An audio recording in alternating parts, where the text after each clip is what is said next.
Ledakan diduga bom ikan terjadi di Kabupaten Bulukumba, Sulawesi Selatan.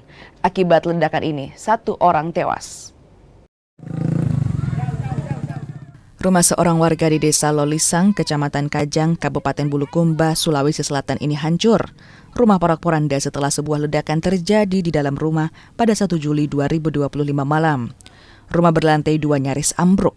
Kerusakan terparah berada di dalam dapur. Rumah ini rusak setelah bom ikan meledak di dalam rumah. Akibat ledakan, penghuni rumah yang merupakan seorang perempuan berinisial JI tewas. Korban merupakan pedagang ikan dan laut ke Kalimantan hingga Malaysia. Korban tinggal seorang diri dan baru saja tiba dari Kabupaten Bulukumba.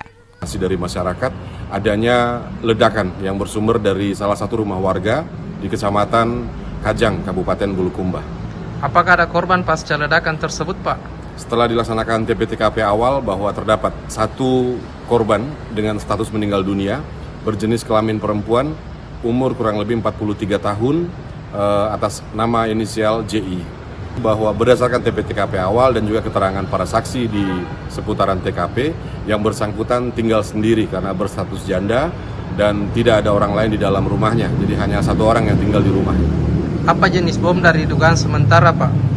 Kami menduga, di sini penyidik menyampaikan bahwa dugaan sementara bom yang digunakan ini menggunakan bom yang biasa digunakan sebagai alat untuk mengebom ikan. Walaupun demikian kami masih menunggu dari tim ahli, dari Satbrimo Polda Sulawesi Selatan, tim Gegana dan juga penjinak bahan peledak untuk memastikan jenis bomnya.